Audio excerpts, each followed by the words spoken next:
Ito yung Stipex Wind Spirit version 1. Isa ito sa mga pinaka-affordable na running shoes ngayon. And I'll show you all the features and I'm sure magugustuhan nyo and magugulat kayo. Sa dami niyang features, ganun lang ang presyo niya. So first, pakita ko yung midsole niya. Ginamitan siya ng Phylon midsole. Yan oh. Ang lambot sa likod oh. Very comfortable to. Ang sarap niyang gamitin.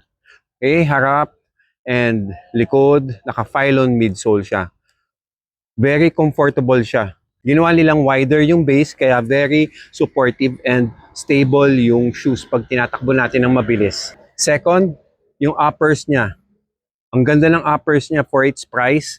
Sulit to kasi naka-jacquard upper material na siya. Ang jacquard is very comfortable, breathable. It's the same material yung mga ginagamit nila sa mga mas mahal na rubber shoes. Expect a very breathable, comfortable, and lightweight running shoes. And third, yung comfort niya.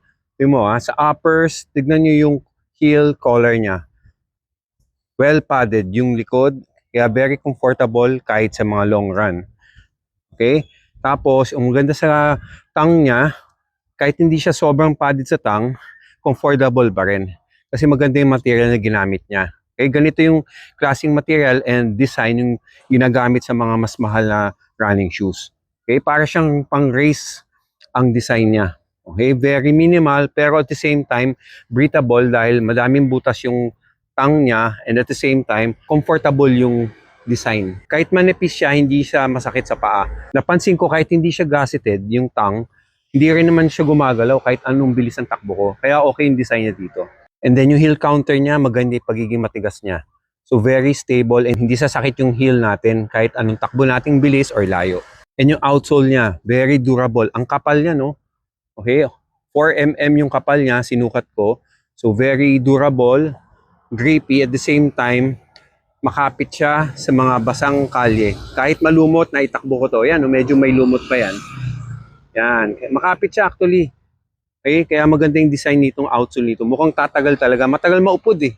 And for its price, sulit to kasi meron na siyang plate dito. Kapiraso lang siya dito. Pero this adds stiffness and rigidity and for torsion resistance para mas safe and mas hindi sumakit yung paa natin kahit anong bilis ng takbo natin. Kaya for its price, sobrang sulit nito. May pangbabae rin to. Pakicheck sa Yellow Basket yung iba-ibang colors na available. Kung may questions kayo, pakicomment na lang dyan and I'll do my best to answer them. Thank you.